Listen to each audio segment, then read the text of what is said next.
Welcome back to day 4 और I hope आपको मेरे बनाए व्लॉग्स पसंद आ रहे हैं। मैं खुद शूट करता हूँ अपने फ़ोन से, खुद एडिट करता हूँ, music production everything is on my own.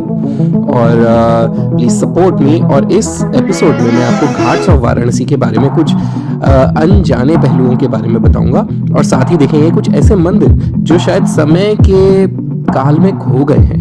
और अगर उनकी प्रसिद्धि के बारे में बात करें तो वो बहुत ज़्यादा पावरफुल सिद्धिपीठ मंदिर हैं, लेकिन विश्वनाथ जी के सामने उनके बारे में ज़्यादा बात नहीं होती है। So let's go.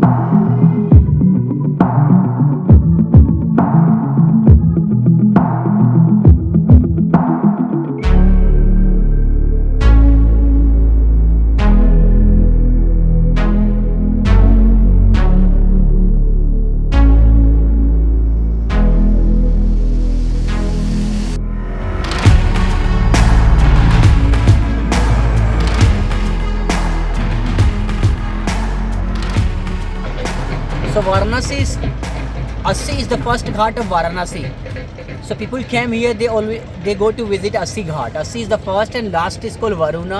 So they used to be Assi river, but right now is the Varanasi sewages are coming into the river. So the Varuna river and Assi river we mix. We call a Varanasi. Varuna and Assi, Varanasi.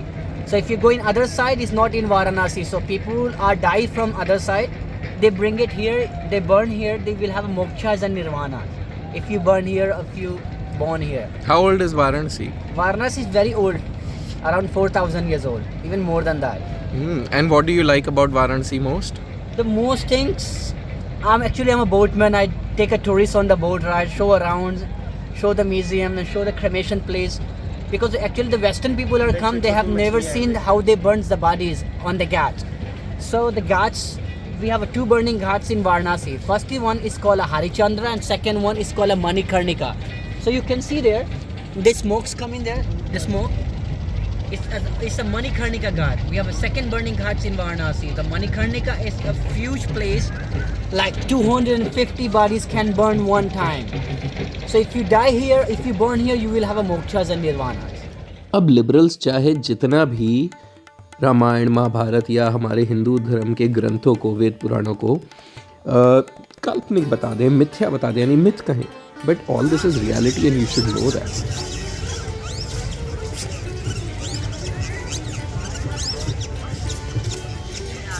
अच्छा, क्या करने आ रही हैं?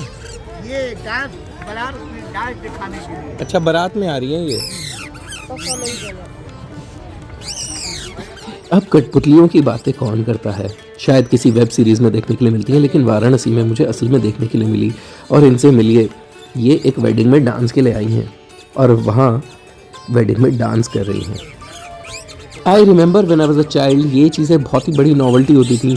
Because there was no internet, no mobile phone, no cable TV, कुछ नहीं था उस time, और यही चीज़ें नॉवेल्टी होती थी। देखिए उन्होंने कैसे पहले तो दोनों हाथों से अपना लहंगा पकड़ा था, ठीक है, रिवर्स कीजिए वीडियो को और दोबारा देखिए, और कैसे फिर एक हाथ से पकड़ा और दोनों हाथ छोड़ दिए और फिर नाचने लगी। This is life. भाई साहब, सच मानो तो बहुत छोटी छोटी चीज़ें हैं जो काशी को बहुत ही स्पेशल बनाती हैं। सिर्फ घाट पे बैठ जाइए और चलती फिरती दुनिया को देखते रहिए। ये देखिए एक बोट में है बैंड बाजे वाले, मुझे नहीं पता क्या सेलिब्रेशन चल रही है, लेकिन बहुत बहुत स्पेशल था। वीडियो कैमरा वाला है, ढोल वाले, अगर आप देखें तो शायद शादी है, बंगालीज में शादी है और इसी की सेलिब्रेशन बोट पे चल रही है। This was so beautiful.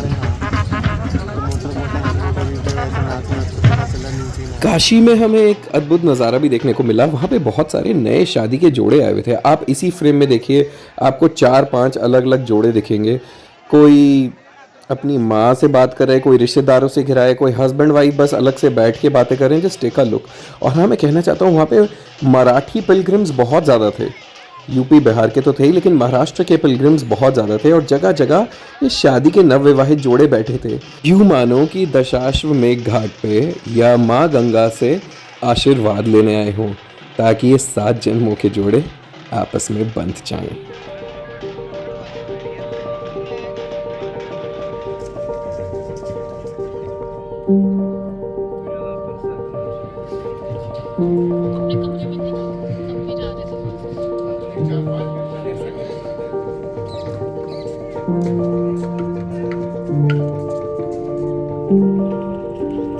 यहाँ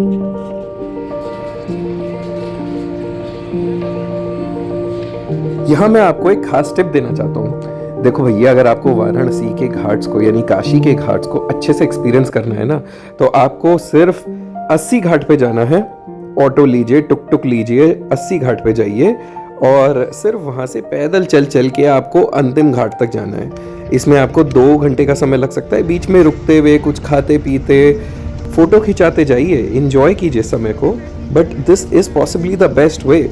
एक घाट से चालू कीजिए और सिर्फ पैदल चलते चलते आप जिस भी घाट तक आप कवर कर सकते हैं उस घाट तक अपनी जर्नी को कवर कीजिए।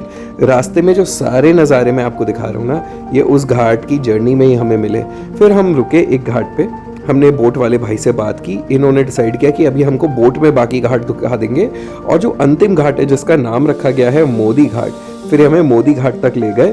वहाँ पे हम रुके और इन्होंने हमारा वेट किया। हम मोदी घाट पे गए, फोटो वीडियो लिए और उसके बाद हम वापस आ गए। This and everything, all of this together was just 700-800 rupees, because हमने दोपहर में की थी बोट, इसलिए हमें सस्ती मिल गई। आप भी कोशिश कीजिए कि शाम की जगह या तो मॉर्निंग में जाएं या फिर 10-11 बजे के आसपास आप घाट पे पहुंच जाइए, नहीं तो गर्मी भी ज़्यादा हो जाएगी। और कवर वाली बोट लेना ना भूलें।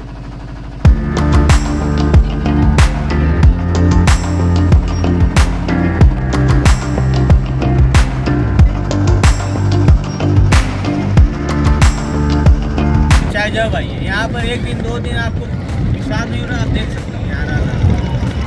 चाहे कितना भी बारिश आ जाए, कितना भी आंधी हो, यहाँ का बॉडी कभी बंद नहीं है। ऐसे ही विस्मय से भरा ये दिन अपने सूर्यास्त की तरफ बढ़ चला। आई होप आप सभी ने मेरे साथ इन सारी छोटी छोटी चीज़ों को एंजॉय किया। अगर हाँ तो प्लीज़ सब्सक्राइब ज़रूर कीजिए और मुझे कमेंट में ज़रूर बताइए कि आपको कैसा लगा। लेकिन अभी ख़त्म नहीं हुआ है हमारा vlog. One of the most important parts is still pending. जैसे जैसे शाम ढलने लगी, हम बढ़े अपने आखिरी गंतव्य यानी बिंदु माधव मंदिर की तरफ। औरंगज़ेब ने 18 अप्रैल 1669 को यह आदेश दिया था कि काशी के तमाम मंदिरों को ध्वस्त कर दिया जाए और 2 सितंबर 1669 को उसे खबर मिली कि आज्ञानुसार काशी विश्वनाथ जी के मंदिर को तोड़ दिया गया है और उस पर ज्ञानवापी मस्जिद बना दी गई है। इसके 3 महीने के भीतर काशी के 2 और बड़े और भव्य मंदिर बिंदु माधव मंदिर और कृति वासेश्वर मंदिर भी ध्वस्त कर दिए गए और उन पर भी मस्जिदें तान दी गईं। यह है आलमगीर मस्जिद जो प्राचीन बिंदु माधव मंदिर की जमीन पर बनी हुई है। 1665 में काशी आए एक फ्रेंच ट्रैवलर ने इस मंदिर के भव्यता का वर्णन किया। उसने कहा कि इसे पुरी के जगन्नाथ मंदिर जैसा बताया जाता है। उसके अनुसार ये मंदिर पंचगंगा घाट से राम घाट तक फैला हुआ था। इतना भव्य था ये मंदिर ध्वस्त किए जाने से पहले। कहते हैं कि भगवान विष्णु की ये मूर्ति प्रकट हुई थी। इसको किसी इंसान ने कार्व नहीं किया, यानी इसकी स्कल्पटिंग नहीं की, ये ऐसे ही प्रकट हुई थी। और कहा जाता है कि मंदिर के ध्वस्त होने के बाद ये दिव्य सौंदर्य वाली मूर्ति सिर्फ उपेक्षा में पड़ी रही। लगभग 200 वर्ष बाद मराठों के प्रभुत्व बढ़ने के बाद 18वीं सदी के अंत या 19वीं सदी के आरंभ में सतारा राज्य के ऑब स्टेट के महाराज भावन राव ने आलमगीर मस्जिद के बगल में एक हवेली में मंदिर बनवाया और उसमें भगवान विष्णु की उस दिव्य प्रतिमा को स्थापित कराया। बिल्कुल।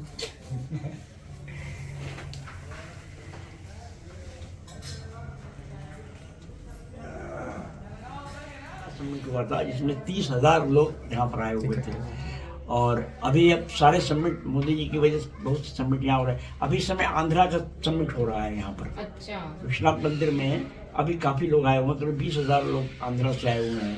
अभी तेलुगु का इसके पहले हो चुका और अब इसके बाद महाराष्ट्र का होगा, उसके बाद गुजरात का होगा। सारे समिट काशी में वो करा रहे हैं सभी लोगों को यहाँ पर एक करके, ताकि लोगों का लगाव काशी के प्रति बढ़े, इसके लिए उन्होंने ये सब काम किया। देखिए, ये मेरी इकलौती पर्सनल ट्रिप थी, लेकिन इसके अलावा जो बाकी सारी ट्रिप्स हैं ना, वो फिटनेस और बॉडी बिल्डिंग से जुड़ी होंगी, क्योंकि ये तो मैं घूमने गया था, दर्शन के लिए गया था। लेकिन बाकी ट्रिप सारी अध्यात्म से कम फिटनेस, डेली लाइफस्टाइल से जुड़ी ज़्यादा होती हैं। आपको देख के बहुत ज़्यादा मज़ा आएगा। आपको ये व्लॉग कैसा लगा मुझे नीचे कमेंट करके ज़रूर बताइए। और हाँ, बेस्ट पार्ट अभी बाकी है, so stay tuned and keep watching. Ganpati Bappa Morya and हर हर महादेव।